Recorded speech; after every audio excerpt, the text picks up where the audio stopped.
What if I told you the Wild West wasn't built by no men with guns, but by the women with grit?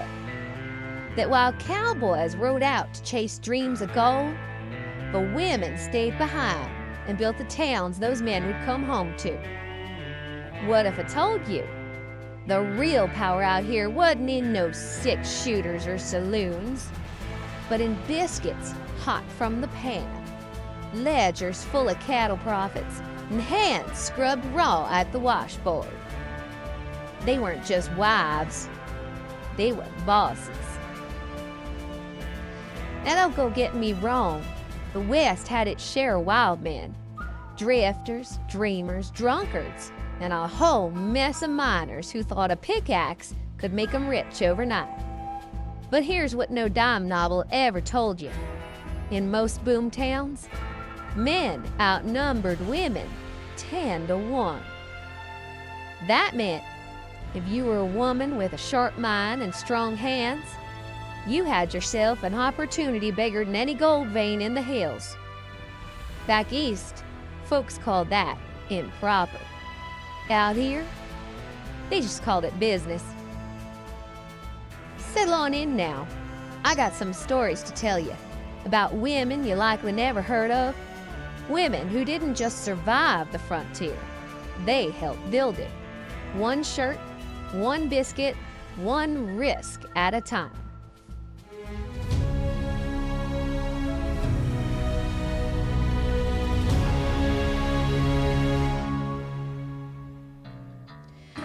Let me tell you about Luzena Stanley Wilson. She hit California in 1849 with her husband and 2 young'uns, right in the thick of the gold rush. And when I say she hit California, I mean that wagon rolled into a camp full of tired, hungry, unwashed men. Now, Luzena didn't have a shovel or a stake. What she had was a skillet. And the night before they even reached Sacramento, a miner caught wind of the biscuits she was cooking and offered her $5 for just one. When she hesitated, he offered her 10. That's like paying $255 for a dinner roll today. Well, she looked at that biscuit, then at that gold nugget of an idea, and by the next sunrise, Luzena had turned frontier hunger into frontier income. She bought into a hotel. When it got washed out by a flood, she moved to Nevada City and opened another, El Dorado. That one burned down, so she packed up and did it all over again. Later, she and her husband helped found a whole town that later became Vacaville, California. And let me tell you something, those miners out there might have been hunting treasure, but Luzena, she was already making it. She didn't just serve biscuits, she built the backbone of a town, one plate at a time. And speaking of women who fed the West, let me tell you about Lucretia Marchbanks. But most folks knew her as Aunt Lou. She was born enslaved in Tennessee, eldest of a dozen or more kids, raised in a world that never once asked what she wanted, just told her where to stand, who to serve, and when to keep quiet. But fate had other plans for Aunt Lou. You see, she made her way out west, not once, but twice. First to California, dragged along in the gold rush years. Then later, as a free woman, she set her sights on Deadwood, South Dakota. Back then, Deadwood was rougher than a buzzard's belly. Gunsmoke, greed, and gamblers round every bend. And in walks Aunt Lou. No gun, no gold, just a cast iron skillet and a spine made of something stronger. She got herself a job running the kitchen at the Grand Central Hotel.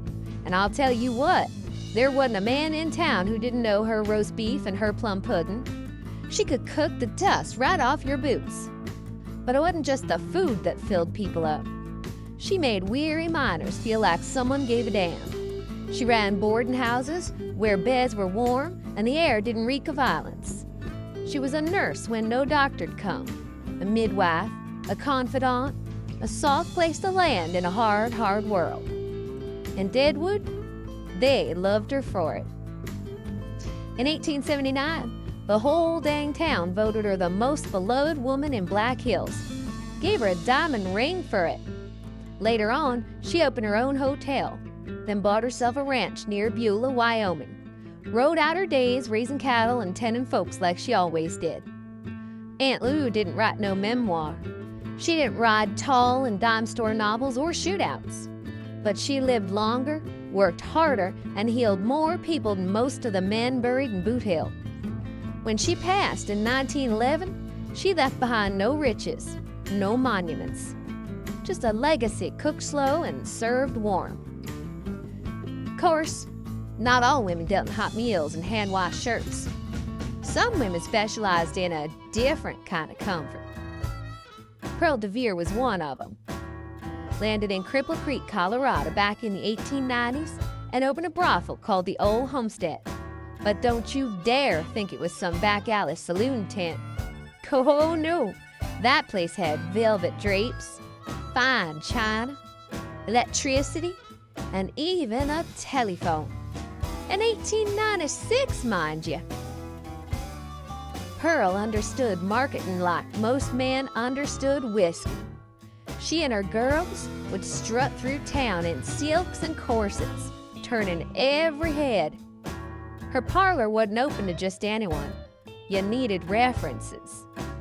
And legend says a night with one of her girls cost $250, when miners only made about $3 a day. Pearl wasn't no victim. She was a CEO in lace gloves. She ran staff, maintained exclusivity, and built a brand so strong her death by morphine overdose sparked one of the largest funerals the town had ever seen. You think folks don't respect madams? Well, they respected her. And while some women sold fantasy, others sold something even harder to come by out here on the frontier: clean clothes. Washerwomen were the unsung lifeline of boom towns. And the job? It was brutal. Picture it. You're hauling water before sunrise, chopping firewood, boiling lye soap that burns your lungs, scrubbing grit and blood and God knows what from weeks-old shirts until your hands crack and bleed. It was a job nobody wanted, but every man needed. And in places like San Francisco, women turned it into profit.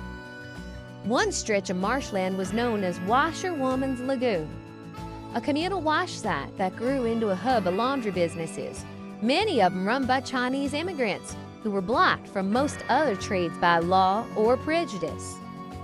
They say a clever laundryman once made his fortune from the gold dust left behind in miners' cuffs and pockets. Now, I ain't saying that's the gospel truth, but I ain't saying it ain't either.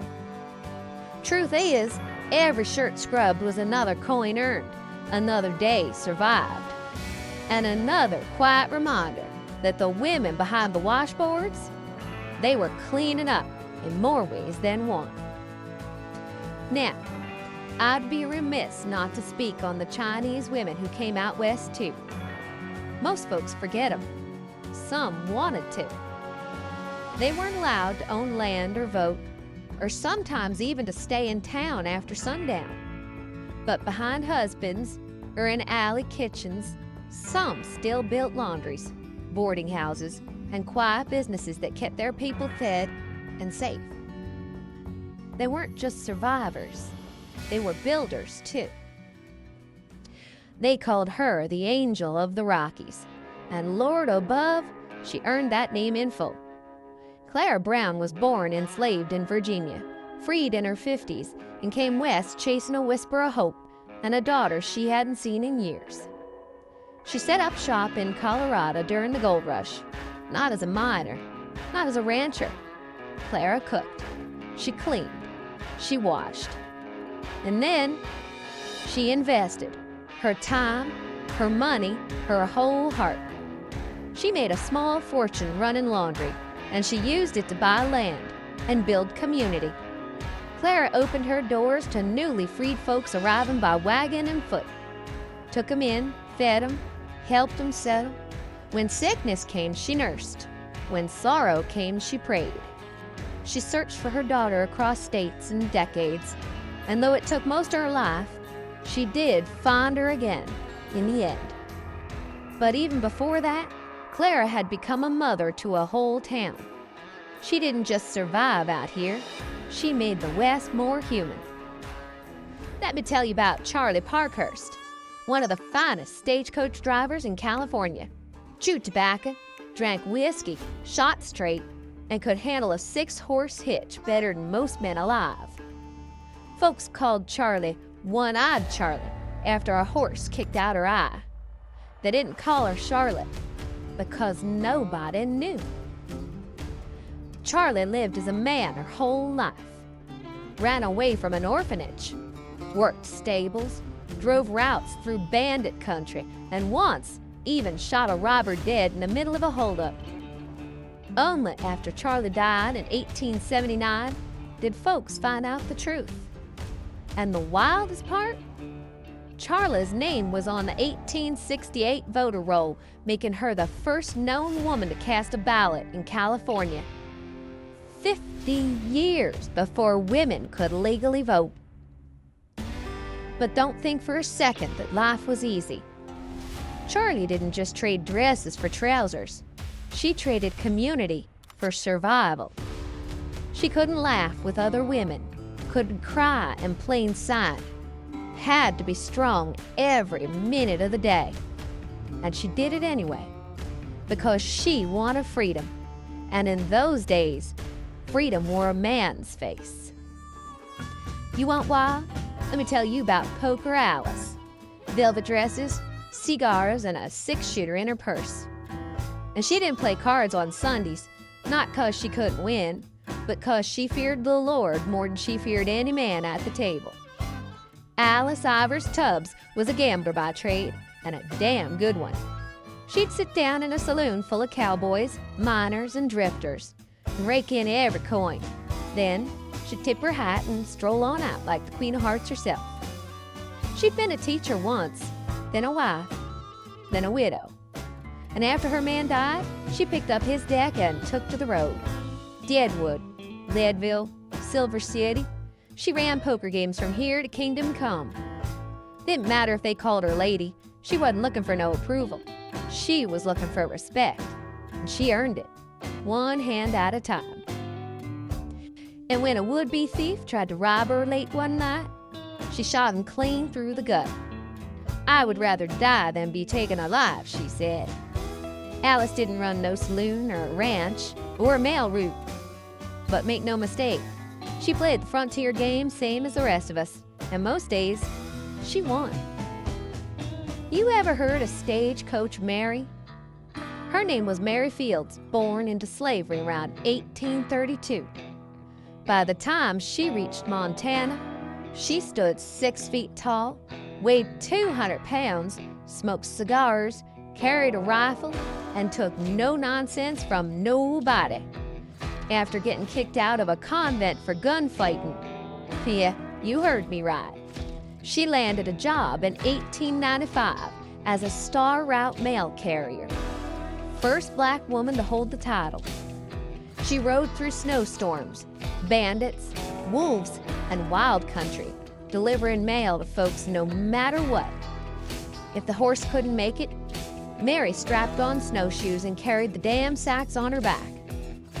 They say she never missed a day. And when a law banned women from saloons, the mayor carved out an exception, because Mary Fields was more than welcome. She was legendary. And finally, there's Lizzie Johnson. She started out a school teacher down in Austin, but after doing books for some ranchers, she figured she could run cattle better than they could. In 1871, she registered her own cattle brand, the CY. Then, she started her own herd and drove them up the Chisholm Trail herself. She was the only woman known to do so under her own name and brand. Later, she married a man. Nothing unusual about that, but our Lizzie, she made him sign a prenup. That may sound like no big deal to you today, but back then, Well, that was unheard of. She was able to keep her land, her money, and her smarts to herself. Folks thought she was just a harmless old gal, but when Lizzie died, she left behind a fortune and an empire. Turns out, she wasn't harmless. She was just smart enough to let you think so. Some women made noise, others made homes, but each of them were bosses, builders, angels, and gamblers alike. They helped carve the soul of the West into something real. If these stories stirred something deep, like a wind over prairie fire, go on ahead and press that like button. And if your boots are itching for more grit, more truth, more soul from the folks history forgot, subscribe to the Common Folk Compendium. We'll keep the fire warm, the coffee strong, and the stories burning long into the night.